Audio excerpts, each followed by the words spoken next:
From the National Newsroom of the Canadian Press, I'm Rob Westgate.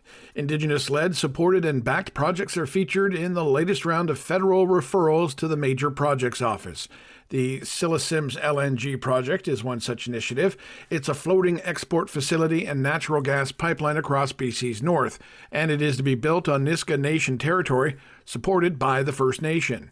Prime Minister Mark Carney yesterday boasted it'll be one of the world's cleanest operations, with emissions 94% below the global average, and will add $4 billion a year to the nation's GDP.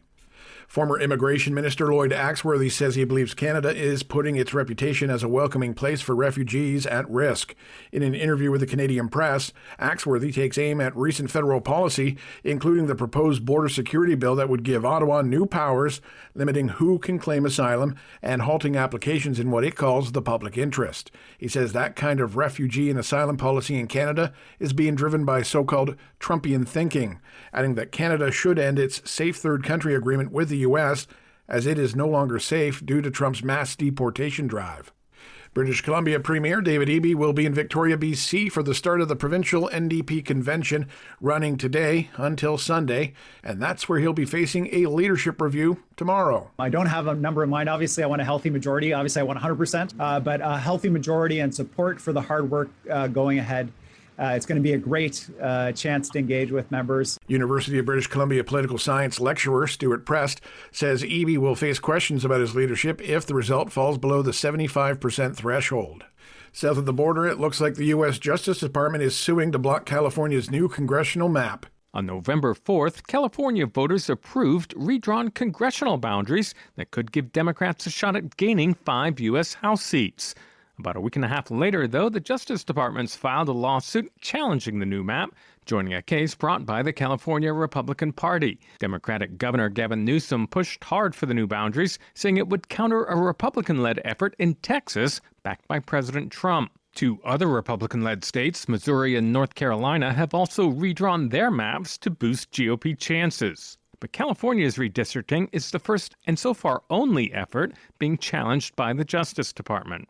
I'm Ben Thomas. And finally, a team at St. Michael's Hospital in Toronto says it's achieved a world first by doing a series of brain angiograms using a robot controlled remotely by a neurosurgeon.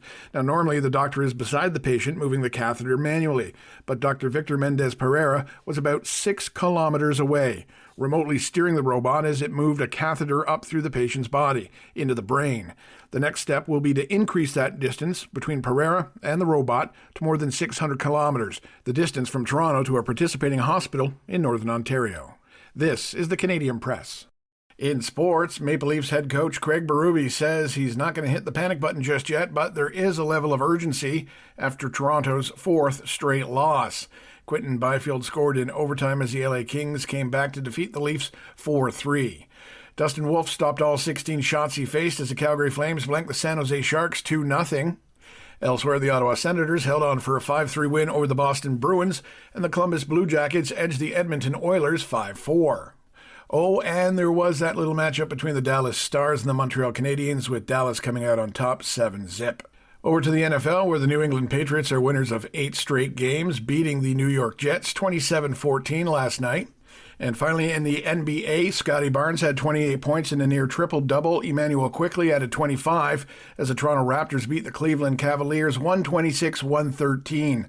Barnes finished with 10 rebounds, 8 assists, and 5 blocked shots. From the Canadian Press, I'm Rob Westgate.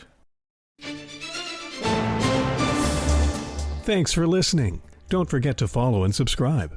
For more of today's top stories, visit thecanadianpressnews.ca.